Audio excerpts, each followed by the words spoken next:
23 milliards de francs CFA seront investis pour améliorer la productivité agricole et booster le développement rural au Mali. Notre pays et la Banque islamique de développement viennent de signer 3 accords à cet effet.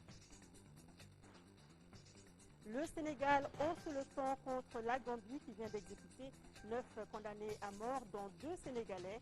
Une attitude jugée inacceptable par Dakar qui dénonce un mépris des autorités gambiennes à l'égard du Sénégal. Football éliminatoire CAN 2013, la liste des 23 aigles qui disputeront le match aller contre le Botswana a été dévoilée ce matin par le sélectionneur Patrice Carteron. On peut noter l'arrivée de 3 nouveaux et le retour de 2 anciens, Dila et Police. Nous sommes mercredi 29 août. Madame, Monsieur, bonsoir et bienvenue à cette édition que nous ouvrons comme tous les mercredis par le Conseil des ministres qui s'est réuni en session ordinaire à Koulouba sous la présidence de Djankounda Traoré. Avec moi sur ce plateau, Ibrahima Djambélé, bonsoir. Bonsoir, Ndeye Sissoko. Le président de la République par intérim a donc présidé le Conseil des ministres qui a adopté des projets de texte et procédé à des nominations. Tout à fait, Ndeye. Mesdames et messieurs, bonsoir. Au chapitre des mesures réglementaires. Sur le rapport du ministre de la fonction publique et de la réforme administrative chargé des relations avec les institutions, le Conseil des ministres a adopté un projet de décret fixant le niveau d'équivalence hiérarchique des chefs de service rattachés. Les services rattachés selon la loi numéro 94-009 du 22 mars 1994 sont des services déconcentrés de l'État chargés en général des fonctions de gestion dans un secteur d'activité particulière ou d'exécution d'une mission précise d'intérêt public pour une durée déterminée.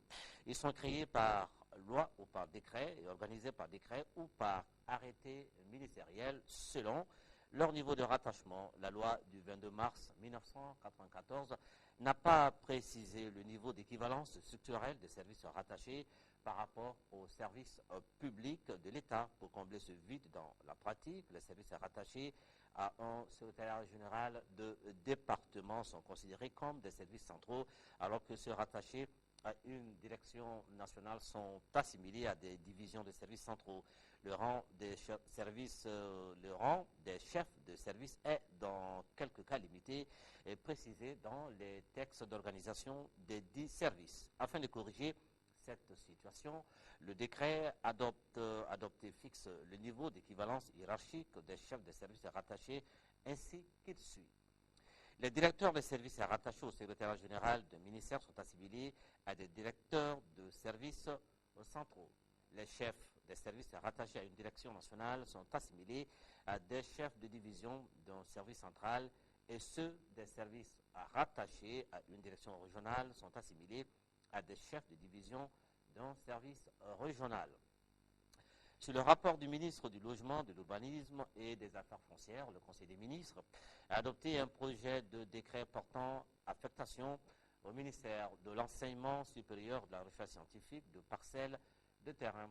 Par le présent projet de décret, il est affecté au ministère de l'Enseignement supérieur et de la recherche scientifique les parcelles de terrain objets des titres fonciers suivants. TF numéro 68-44 de Ségou d'une superficie de 298 hectares, 90 arts, 37 centiares, 6 à Dougadougou, commune rurale de Péléganan, cercle de Ségou.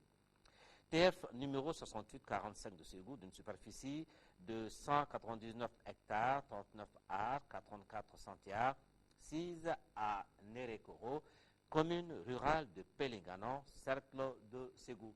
Les dites parcelles sont destinées à renforcer la capacité d'accueil de l'Université de Ségou. La réalisation de travaux de construction s'inscrit dans le cadre de la poursuite du programme d'investissement du secteur de l'éducation phase 3. Maintenant, au chapitre des mesures individuelles, le Conseil des ministres a procédé aux nominations suivantes au titre du ministère de la Défense et des anciens combattants. Chef de cabinet, colonel-major Marie Diarra. Chef d'état-major général adjoint des armées, colonel-major Adama Dambélé. Chef d'état-major adjoint de l'armée de terre, colonel Abdoulaye Koulibaly. Inspecteur à l'inspection générale des armées et services, commissaire colonel-major Salimata Kone. Au titre du ministère de la Poste et des Nouvelles Technologies et Conseil technique, M. Boubacar Koulibaly, ingénieur des télécommunications, M. Djibril Traoré, administrateur de poste et services financiers, Mme Maïga Fatoumata Sekou Diko, magistrat, M. Souhaïbou Koulibaly, ingénieur informaticien, M. Baba Konaté, ingénieur des télécommunications de Sissoko. Merci Ibrahima Djambeli. Nous poursuivons ce journal. 100 milliards de francs CFA, c'est le montant que les États-Unis d'Amérique comptent mobiliser pour venir en aide au Mali. L'information a été donnée cet après-midi par la secrétaire générale d'État adjointe en charge des affaires humanitaires et de la coordination des secours d'urgence. Les domaines d'intervention sont entre autres la santé, l'éducation et la sécurité alimentaire. Le reportage de Alpha Maïga. La situation que vivent les populations du nord du Mali demeure préoccupante. Dans la zone, les problèmes d'ordre humanitaire se posent avec acuité. Et les États-Unis d'Amérique ne sont pas indifférents à la situation, comme l'atteste cette visite d'une délégation américaine du département des affaires humanitaires et de la coordination des secours d'urgence. Elle a rencontré sur place les autorités du pays. Le Premier ministre lui a suggéré, signifié que le gouvernement a des priorités telles que la santé, l'éducation et l'hygiène. Donc nous avons parlé de nos interventions sur le plan humanitaire et nous avons aussi discuté des voies et moyens par lesquels ils peuvent intervenir pour pouvoir vraiment soutenir la communauté, c'est-à-dire la population malienne à avoir une vie décente. Et déjà pour venir en aide aux populations du nord en détresse et celles du sud, les fonds commencent à se mobiliser. Nous sommes engagés aussi à pouvoir soutenir, venir en aide aux populations du sud qui ont aussi des problèmes, qui font face à des problèmes de crise alimentaire. Donc ils ont une estimation d'à peu près de 200 millions de dollars qui seront mobilisés par les Nations Unies pour pouvoir vraiment venir en aide à ces populations. Et nous avons le financement à peu près à 45%. Et ma visite peut-être va pouvoir booster l'acquisition du reste du financement. Et pour pouvoir vraiment mobiliser des fonds supplémentaires. Aujourd'hui, le Mali a certes besoin d'aide humanitaire, mais libérer totalement le nord des occupants, c'est ce qui constitue la préoccupation de tous les Maliens. Nous restons avec la sous-secrétaire générale des affaires humanitaires des Nations Unies. Valérie Amos s'est rendue ce matin au centre de nutrition de la commune 5 où elle a pris contact avec les mères des enfants malnutris. Elle constate qu'une aide d'urgence s'impose pour secourir les enfants qui souffrent de malnutrition. Daouda Sidiki Diara. La situation des enfants malnutris dans notre pays préoccupe le système des Nations Unies. En atteste la visite de sa sous-secrétaire générale des affaires humanitaires au centre de nutrition du centre de santé de référence de la commune 5. Ici, Valérie Amos a pris contact avec les mères des enfants qui souffrent de malnutrition. Sur 152 enfants consultés par semaine, 3 à 4 d'entre eux sont malnutris. Une urgence s'impose pour aider ces enfants. Il y a vraiment des besoins immédiats parce que le centre couvre presque toute la communauté. Le système des Nations Unies et les partenaires financiers et techniques pour le développement ici feront de leur mieux pour pouvoir vraiment faire face à cette question de malnutrition et pour pouvoir vraiment mobiliser des fonds supplémentaires afin de pouvoir venir en La sous-secrétaire a également constaté que le centre de santé de référence de la commune 5 a un manque de personnel sanitaire. Ils n'ont que 2 spécialistes, un médecin et puis un technicien supérieur de la santé. Donc il y a un besoin de personnel qualifié. Et aussi, la structure est très restreinte. Donc, elle a rencontré une dame qui est venue de Koulikoro, de 60 km de Bamako, pour venir soigner son enfant malade. C'est vraiment des cas sérieux. Créé en 1982 sous l'appellation de maternité, ce centre hospitalier du quartier Mali a été érigé en centre de santé de référence en 1996 et compte 10 services. Le ministre de la Justice, garde des Sceaux, informe le public qu'une mission du bureau du procureur de la Cour pénale internationale est arrivée à Bamako le mardi 28 août dernier. L'arrivée de cette mission technique d'évaluation conduite par M. Amadiba fait suite à la plainte déposée par le Mali à la CPI relativement aux crimes de guerre et crimes contre l'humanité perpétrés au nord de notre pays par les différents groupes armés d'occupation. Au cours de son séjour, la mission technique d'évaluation du bureau du procureur de la CPI rencontrera les autorités maliennes et aura des séances de travail avec le groupe de travail de saisine de la CPI des organisations de la société civile. L'objectif de cette mission est de poursuivre l'examen préliminaire de la situation au Mali en vue de permettre au procureur de la CPI, Mme Fatou Bensouda, de prendre une décision quant à l'ouverture éventuelle d'une enquête au Mali. 23 milliards, c'est le montant total de 3 accords de prêt signés avec le Mali par la Banque islamique de développement. Les 3 opérations sont au bénéfice d'un programme et de 2 projets. Il s'agit du programme d'amélioration de la productivité agricole, du projet village du millénaire et de la phase 2 du projet de développement rural intégré de Kita. Le compte-rendu de Moïse Traoré. La Banque islamique de développement BID confirme son soutien aux politiques et stratégies de développement du gouvernement du Mali. Le montant total des 3 accords signés est de 23 milliards.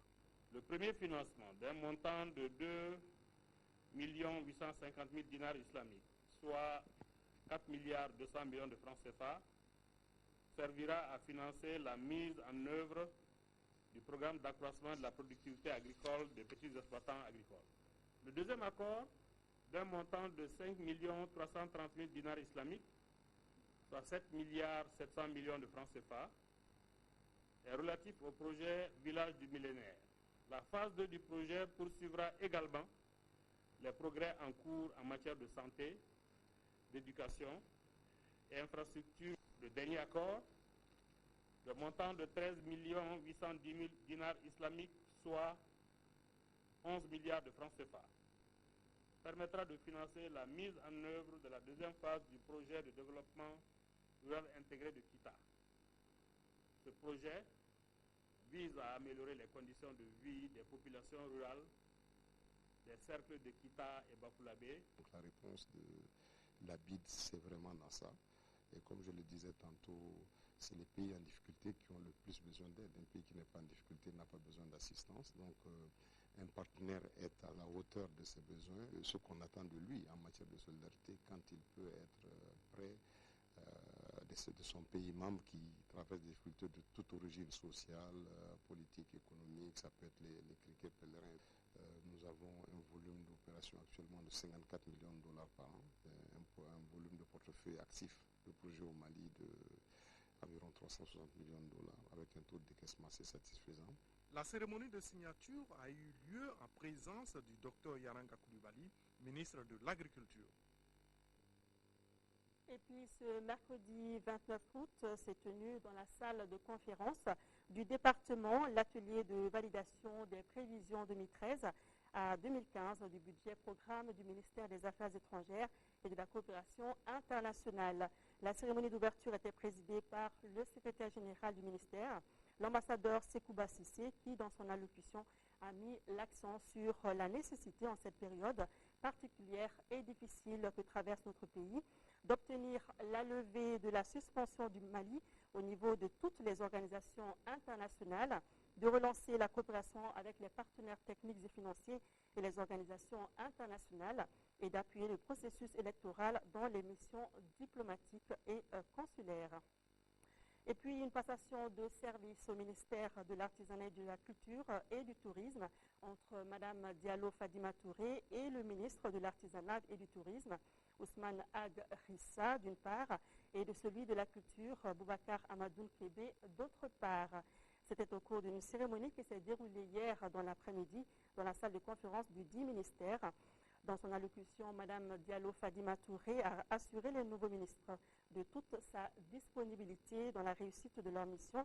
Les deux ministres, de leur côté, ont exhorté le personnel à plus de persévérance dans l'accomplissement de leurs missions respectives. La voie du dialogue est possible pour la reconquête des régions du Nord sous occupation depuis 5 mois. C'est en tout cas l'information donnée par les membres de la coalition pour le Mali qui avait envoyé des missions dans les 3 régions du Nord du 17 au 24 août dernier. Sur place, il y a eu des échanges avec les occupants qui se disent disposés à dialoguer. Les journalistes en ont été informés ce matin à Gali Aguissa. Après plusieurs mois d'occupation, les populations des régions du nord du Mali et les groupes armés s'aperçoivent de l'imminence du retour de l'administration dans cette zone où convergeaient plusieurs groupes sociaux dans la quiétude.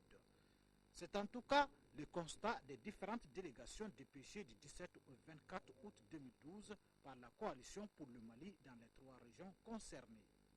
Le rapport des missions vient d'être porté à la connaissance des journalistes à la faveur d'une conférence de presse organisée par la coalition.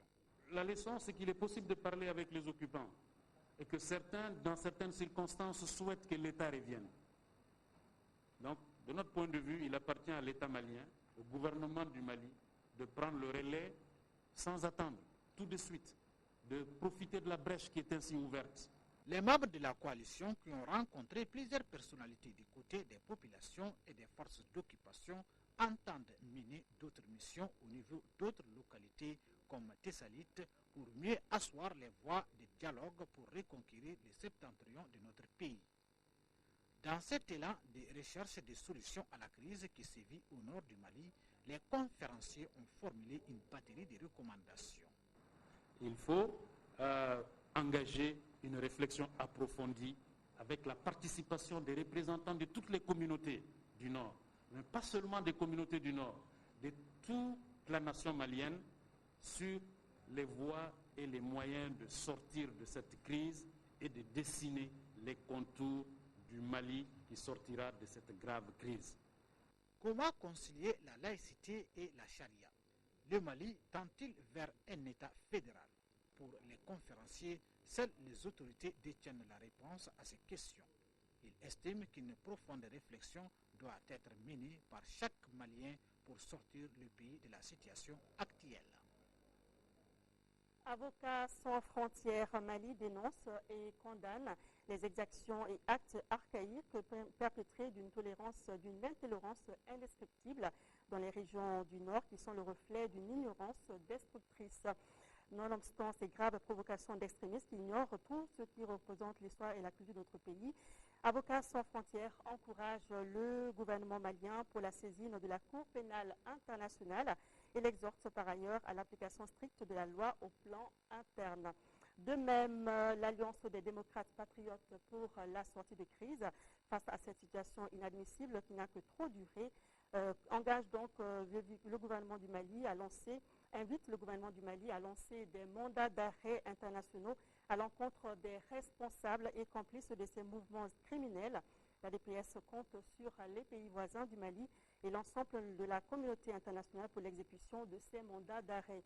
De même, l'Alliance des démocrates patriotes pour la sortie de crise, ADPS, condamne fermement le gouvernement suisse pour son parrainage politique et financier de la rencontre du MNLA tenue du 23 au 25 juillet dernier à Ouagadougou. Et toujours hors de nos frontières, hier soir, le président sénégalais Macky Sall a usé d'un ton ferme pour condamner l'exécution, selon lui, à l'insu de Dakar, de 2 Sénégalais, un homme et une femme, en même temps que d'autres condamnés à mort en Gambie. Une attitude qu'il a jugée inacceptable en dénonçant un mépris des autorités gambiennes à l'égard du Sénégal. Il a fait savoir auprès de l'ambassadeur gambien à Dakar. Ce matin encore, la nouvelle a fait la une des journaux à Dakar. 9 condamnés à mort exécutés en Gambie. Au Sénégal, c'est l'indignation, d'autant que parmi les victimes du peloton d'exécution, 2 sont des Sénégalais. On ne peut pas accepter qu'on tue comme ça des gens publiquement, parce que, après tout, ce sont des êtres humains. Peut-être que ces gens-là auraient mérité la prison à vie au lieu de les exécuter comme ça, d'autant plus qu'on disait que certains étaient des prisonniers politiques.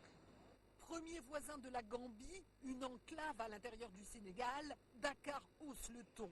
Rentré hier soir d'Afrique du Sud, le président sénégalais Macky Sall a fermement réagi et convoqué l'ambassadeur de Gambie. C'est avec consternation que j'ai appris l'exécution des condamnés à mort en Gambie, parmi lesquels figuraient 2 de nos compatriotes. Nous avons été surpris par le mépris des autorités gambiennes à l'égard du Sénégal, qui auraient dû être informés. 3 jours après ces exécutions, c'est l'inquiétude à Banjul, où le président Jammeh menace d'exécuter tous les condamnés à mort avant la mi-septembre. Après la France, le Sénégal et le Commonwealth, les États-Unis exhortent à leur tour le dictateur gambien à renoncer à ces exécutions. Pour les défenseurs des droits de l'homme, Yahya Jammeh est devenu fou. Il doit être isolé. Il est prêt à utiliser toute la cruauté possible pour terroriser les Gambiens et les amener à renoncer à toute revendication. Aujourd'hui, il est en train de salir l'image de l'Afrique. Ce que les gens avaient fait en 1979 avec Jean Bedel Bokassa, il faut le faire avec Yahya Jammeh. Ce qu'on avait fait avec Idi Amin Dada, il faut le faire avec Yahya Jammeh.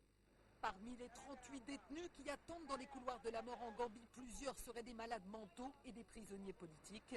À ce jour, selon Amnesty International, tous sont privés de contact avec leur famille. Hors du continent, crise en Syrie, une interview de Bachar al-Assad accordée à une chaîne syrienne pro-régime a été diffusée ce mercredi. Sur des extraits, le président parle de nettoyage du pays et affirme notamment que gagner la bataille prendra du temps. Pour Assad, qui ne se laisse pas impressionner par la pression internationale, les défections sont une opération d'auto-nettoyage de l'État.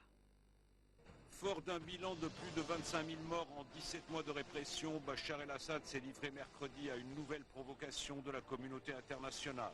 Dans un entretien avec la chaîne privée syrienne Ad-Dunya, il s'est exprimé pour la première fois sur les défections des responsables politiques et militaires au sein de son régime. Les patriotes et les gens bien ne s'enfuient pas, ils ne quittent pas leur pays. Mais pratiquement, c'est une opération positive. C'est une opération d'auto-nettoyage de l'État, premièrement, et de la nation de manière générale. Il a surtout jugé irréaliste la création d'une zone tampon en Syrie pour les réfugiés à l'ordre du jour d'une réunion du Conseil de sécurité jeudi à New York. Nous menons une bataille régionale et mondiale et il faut du temps pour la gagner. Mais je peux résumer la situation en une phrase, nous progressons et la situation est maintenant meilleure. Sur le terrain, la situation semble pourtant se dégrader à nouveau aux abords de la capitale.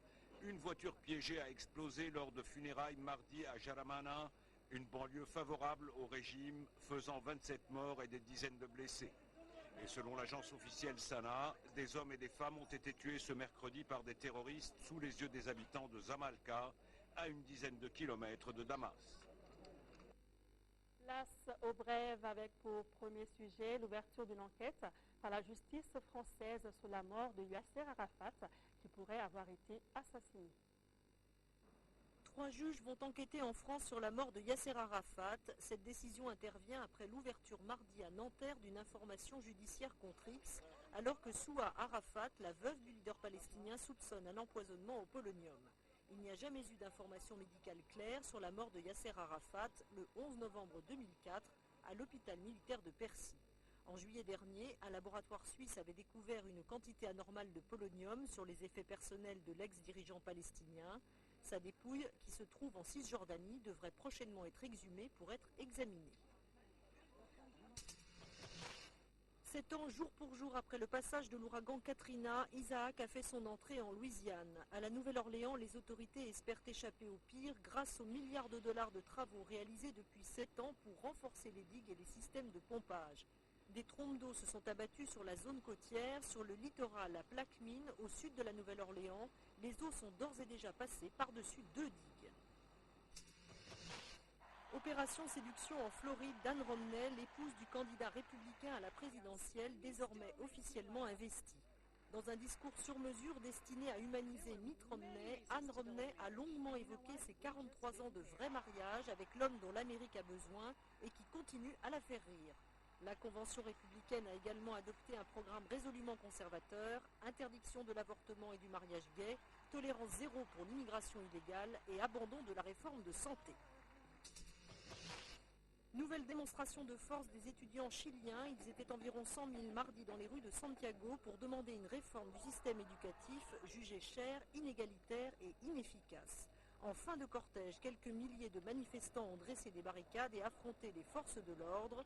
Depuis plus d'un an, le milieu étudiant chilien se mobilise et a déjà obtenu une hausse de 10% du budget de l'éducation pour 2012, quelques aides pour les étudiants surendettés et un début de réforme sur la gestion des collèges et des lycées publics. Retour à l'actualité nationale avec tout d'abord des communiqués. Le mardi 28 août dernier, l'Alliance des démocrates patriotes pour la sortie de crise, ADPS, a rencontré une délégation de la Force pour la réconciliation, la démocratie et la paix au siège de la Convention nationale pour une Afrique solidaire face au RN. Les deux délégations se sont engagées à continuer la réflexion dans un cadre de concertation et de partenariat ouvert à toutes les forces vives de la nation pour sortir rapidement le Mali de la crise multidimensionnelle actuelle et restaurer l'intégrité du territoire national. Et puis le parti UDM Jama Kawasa prend un vibrant hommage aux autorités de la transition pour l'esprit d'apaisement dont elles ont fait montre en mettant en place l'actuel gouvernement d'union nationale. Les établissements privés doivent répondre aux normes fixées par le département de l'éducation. C'est la condition sine qua non pour que l'État oriente des élèves dans les établissements privés. Telle est la principale information que l'on tire de la rencontre cet après-midi entre le ministre en charge de l'éducation et les promoteurs des écoles privées. Le reportage est signé Mohamed Diarra. Décor habituel, même démarche, ce sont les interlocuteurs qui changent. En face du ministre, les promoteurs des écoles privées. Le ministre a soumis à ses interlocuteurs le chronogramme de la rentrée scolaire 2012-2013. Adama Wano a ensuite prêté une oreille attentive à leurs préoccupations. Les écoles privées poussent ces dernières années au Mali comme des champignons après la pluie. La plupart des établissements privés ne respectent pas les normes requises en matière de formation académique. Désormais, le ministre se veut ferme pour la rentrée prochaine. Nous voudrions nous assurer que, avant d'envoyer des élèves dans ces écoles-là, tous les critères sont remplis. Et ceci concerne aussi les enseignants, un vivier ou en tout cas un nombre suffisant, compétent, mais aussi dans des conditions, parce que je ne vous cache pas, nous sommes interpellés par des enseignants et par la société, par des syndicats concernant le statut précaire de certains enseignants dans les établissements privés. Les promoteurs des écoles privées se disent prêts à se conformer à ces exigences. Il est tout à fait normal qu'un ministère demande que les écoles qu'il va fournir en élèves soient conformes à ce qu'il pense des établissements scolaires. Je pense pas que le ministre a tout à fait ce droit. Nous sommes obligés, nous sommes tenus de faire ce certificat de conformité pour pouvoir avoir les élèves. Ces mesures qui, si elles sont bien appliquées, devront contribuer à assainir le système éducatif malien. Pour y parvenir, le public et le privé doivent se donner la main. Il faut préciser que l'option choisie cette année par le département de l'éducation sera rentrée échelonnée. Les ministres en charge de l'agriculture et de l'élevage ont rencontré cet après-midi à Bamako les représentants des chambres d'agriculture du Mali. Dr Yaranga Koulibaly et Mako Tonkara étaient allés s'enquérir des conditions de travail des acteurs du monde rural qui connaissent des difficultés. C'est Moko Konaté. Le Mali est un pays à vocation agro-silvo-pastorale. Pour preuve, 80% de la population évolue selon les statistiques dans les 3 secteurs. Secteurs qui occupent 115% de l'économie. De nos jours, les acteurs se trouvent confrontés à des difficultés. Actualité oblige. Pour s'enquérir de leurs conditions de travail, les ministres en charge de l'agriculture, de l'élevage et de la pêche ont initié cette rencontre. Elle intervient quelques 48 heures seulement après leur prise de fonction. Nos problèmes majeurs du secteur privé, c'est les problèmes de production, transformation et commercialisation.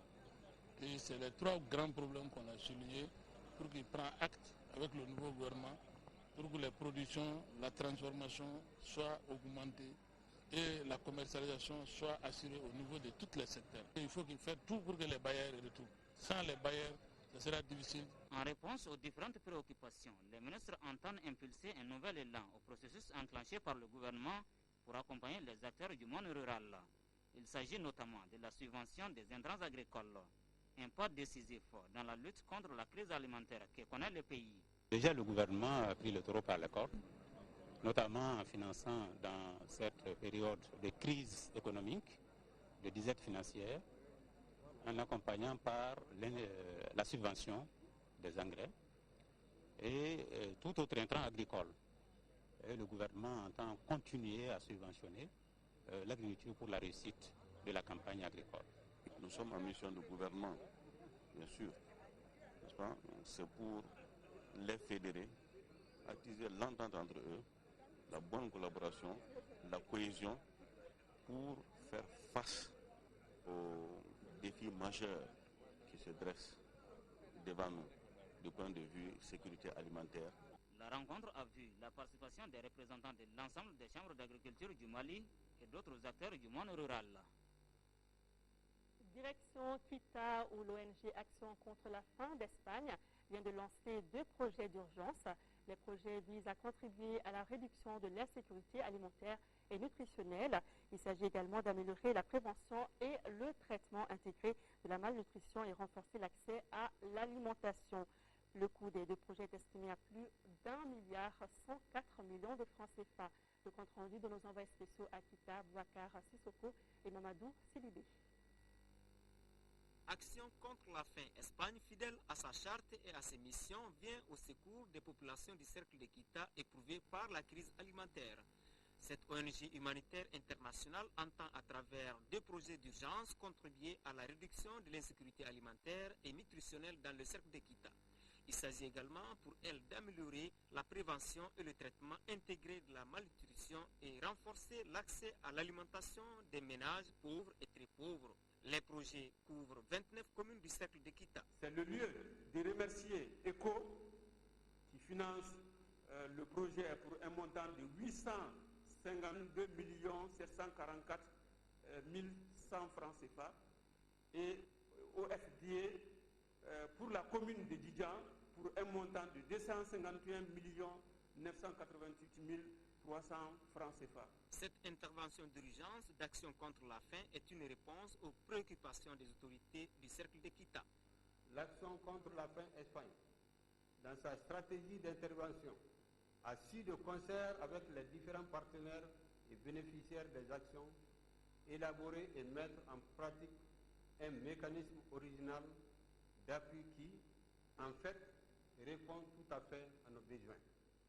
Par ailleurs, ces 2 projets contribueront fortement à la réduction de la mortalité infantile dans le cercle. À Kita, 4376 cas de malnutrition sévère ont été détectés cette année. Ce projet vient à point nommé car il s'inscrit en droite ligne dans le cadre des efforts consentis par les plus hautes autorités de notre pays en vue d'assurer la sécurité alimentaire et nutritionnelle au Mali. L'ONG Action contre la faim opère au Mali depuis 1995. Elle intervient à Kita, puis également 2007. Elle a à son actif plusieurs réalisations d'infrastructures sociales de base au bénéfice des populations du cercle de Kita. Nous restons dans nos régions. Plus de 86 millions de francs CFA, c'est le coût de réalisation d'une mini-rizerie offerte aux producteurs de l'association des riziculteurs de la plaine aménagée de Sang-Ouest, Arpazo. L'infrastructure est le fruit d'un partenariat entre l'Arpazo, Luxe Développement et la FAO. Candécila. La remise d'une mini-rizerie aux exploitants de la plaine de Sang-Ouest vient apporter une réponse au défi de la transformation du riz. Un défi qui constituait une préoccupation majeure pour les producteurs de la zone. En saison, 16 732 tonnes de paddy en 2010-2011 et 19 973 tonnes de paddy en 2011-2012. Bâtie sur une superficie de près de 4000 m², la mini-rizerie comprend 2 magasins de stockage d'une capacité totale de 240 tonnes, l'aire de séchage, l'usine de décortiquage d'une capacité d'environ 2 tonnes à l'heure, un groupe électrogène. Le produit fini, c'est du riz de bonne qualité, du riz entier long blanchi fourni aux consommateurs maliens. L'initiative, qui a coûté plus de 86 millions de francs CFA, est le fruit d'un partenariat entre l'association des riziculteurs des plaines aménagées de Centre-Ouest à Arpazo, l'X Développement et la FAO. Ces appuis dont bénéficie aujourd'hui Arpazo sont amplement mérités, car ils sont la résultante de l'engagement et du courage des hommes et femmes qui animent cette association. Au nom du département de l'agriculture, le représentant du ministre a salué ce partenaire fécond qui répond ainsi à un souci majeur des autorités. Le complexe dont Arpazo sera doté contribuera à la création d'une valeur ajoutée, de création d'emplois et d'amélioration de la qualité du riz dans la plaine du sang. Vous contribuez ainsi à l'accroissement de la production nationale de riz et subséquemment à la sécurité alimentaire et à la sécurité alimentaire. La cérémonie a été aussi marquée par des remises de trophées Tiwara et des prestations folkloriques. Sport, football, le sélectionneur national a dévoilé aujourd'hui une liste de 23 joueurs en vue du match aller des éliminatoires de la CAN 2013. Patrice Carteron a fait appel à 3 nouveaux joueurs. De leur côté, Mahamadou Diarra Dila et Adama Koulibaly Police font leur retour dans l'équipe, alors que Cédric Kanté, Gara Dembélé et Abdoulaye Maïga sont absents de la liste. Khalifa Nanan Traoré. La chose sérieuse commence déjà pour Patrice Carteron. Nommé à la surprise générale à la tête de la sélection nationale il y a moins de 2 mois, le technicien français, sans une revue de troupes conséquente, dévoile son plan de bataille. Un premier rendez-vous capital contre le Botswana le 8 septembre prochain en éliminatoire de la Coupe d'Afrique des Nations 2013. Un test grandeur nature pour Carteron comme sélectionneur. En plus des habitués depuis la CAN 2012, sa première liste de 23 joueurs comporte 3 nouveaux visages: Mamadou Samassa, gardien de but de Guingamp, le défenseur Makan Traoré de Laval et Mohamed Traoré, ancien joueur du club olympique de Bamako qui évolue au FUS Rabat. Les grands revenants comme Mahamadou Diarra Djila, Sigamari Diarra, Adama Koulibaly Police et Elhadji Mahaman Traoré et surtout Fousséni Diawara. Les absents des marques ont pour nom Drissa Diakité, Ousmane Koulibaly, Mohamed Fofana, Ahmed Tonko Doumbia et Moustapha Yatabare. Excepté Soumaïla Diakité, Patrice Carteron n'a pris aucun joueur du championnat national. Il a été élaboré dans la continuité du très bon travail qui avait été effectué par Pathé Diallo sur la prise de fonction avec le départ du précédent sélectionneur, et puis avec l'idée qu'à cette période de la saison et par rapport au très peu de temps qu'on a eu pour préparer le match du Botswana depuis mon arrivée, de s'appuyer également sur des éléments, sur des leaders expérimentés ou sur le fait de rappeler certains joueurs qui pouvaient venir apporter un plus en termes de gestion d'équipe, en termes de gestion humaine par rapport à cette double confrontation contre le Botswana où le mot d'ordre c'est la qualification. On a eu peu de temps, on n'a pas eu de match amical. Ça veut dire qu'on a privilégié le fait que je me déplace en Europe pour aller rencontrer les joueurs, les sensibiliser sur l'importance du match. Et puis est venu se greffer aussi quelques joueurs qui évoluaient dans le championnat de France, qui font leur apparition. Des joueurs que j'ai observés depuis plusieurs semaines et qui aujourd'hui me permettent d'apporter aussi un plus pour on va dire l'aspect au niveau des joueurs locaux. Il est évident que le fait que je m'installe à partir d'aujourd'hui à Bamako et que je vais commencer dans les semaines qui viennent, aller voir de nombreux matchs me permettra d'avoir une plus grande maîtrise et donc du coup d'être très attentif, comme je l'avais dit il y a quelques semaines de ça, au très bon comportement du football local dans les mois à venir. Concernant le brassard de capitaine, le sélectionneur national compte discuter avec Seydou Keïta, l'acteur titulaire, et le capitaine avant la CAN, Mahamadou Diarra Djila. Le plus important est de maintenir la bonne cohésion du groupe qui a surtout fait la force de l'équipe du Mali à la Coupe d'Afrique des Nations 2012 au Gabon et en Guinée équatoriale. Nos joueurs sont attendus le week-end prochain ici à Bamako et le match Mali-Botswana aura lieu samedi 8 septembre à partir de 17h au stade du 26 mars. Bonne chance aux Aigles. C'est tout pour ce journal. Merci de votre attention. Demain, 10h, Amara Malé Diallo, 13h, Nyanya Aliou Traoré. À 18h et 20h, vous retrouverez Sira Bakili. Merci à vous de rester de cœur et d'action avec nos compatriotes des régions du Nord vivant sous occupation dans ce programme. À tous.